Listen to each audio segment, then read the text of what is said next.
In this video, we'll be talking about Pimp C's wife, the estate, Bun B, and his manager, Brian Hill.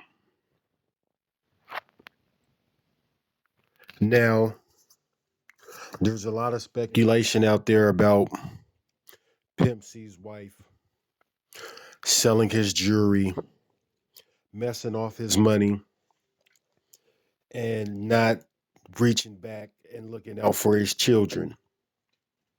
Now, I'm not going to speak on or speculate about Pimp C's children because that's not my place.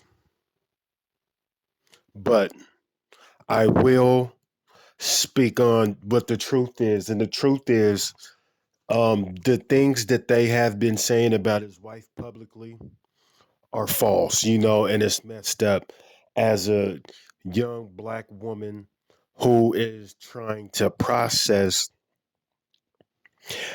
the death of her husband, and all the judgment that has been passed is just not fair. And not only is it not fair, a lot of it is just inaccurate. Nobody teaches you know a wife how to be a grieving one, if as long as her intentions were pure.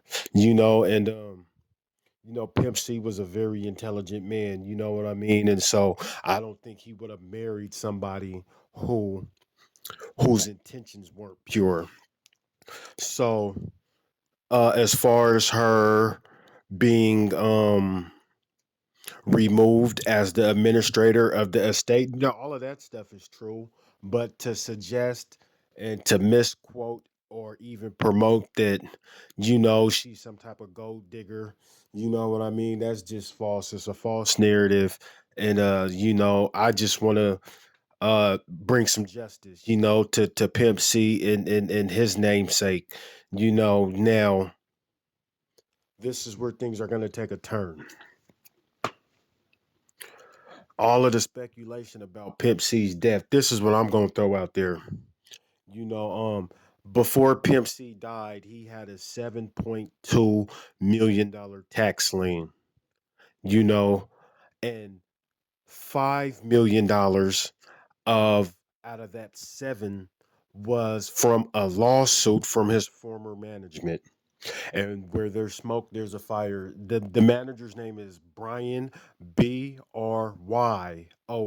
Brian with a Y, Bryon Hill. Now, I find it odd for his management, Brian Hill, to take out a lawsuit against UGK, not Pimp C, but UGK, and for Pimp C to be on the hook for a $5 million judgment out of the $7.2 million lien. Now I want to redirect some attention. If you notice and remember, first of all, I'm somebody that come from the street. I grew up in the street, but when you have some type of camaraderie, some type of brotherhood, these bonds, these ties could be so strong that blood wouldn't make you any closer. And I just find it odd. Let's go back a little bit. Remember when Pimp C was beefing with Master P? Bun B was never the target. You know what I'm saying? And that beef and that stuff went on for years. You know what I mean? Even when Pimp C was in prison, and him and Master P, or people that was affiliated with Master P, crossed paths. I wonder why Bun B never tried to avenge or even publicly, you know what I'm saying, speak out against, Master P and the assault that was taking place on Pimp C. Louisiana and Texas, you know what I mean? They're close in proximity. A lot of during the time when Pimp C was down, and even before he went to prison. Bun B did a lot of work with the Cash Money guys early on before they got the deal. Bun B got a real relationship, with street cats out of Louisiana. And I just wonder why he was never attached to that beef. You know what I'm saying? Also, before Pimp died and he made the statements that he made about people from Atlanta, Young Jeezy, and any other rappers that Pimp might have been at odds with, Bun B was never attached to those beefs. I just find that odd, that that's his man, you know what I mean? And he didn't stick up for him.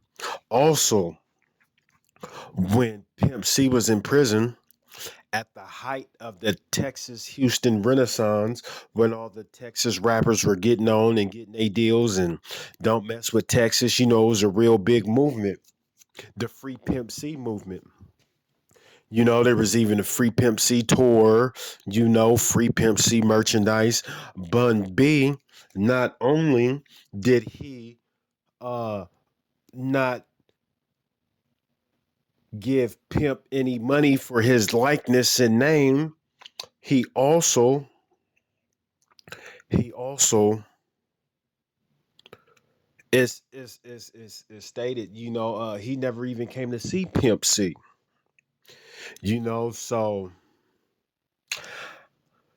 I think that between Bun B and the manager Brian Hill, you know, I think that they might have some involvement with the death of Pimp C. That's it. Thank you.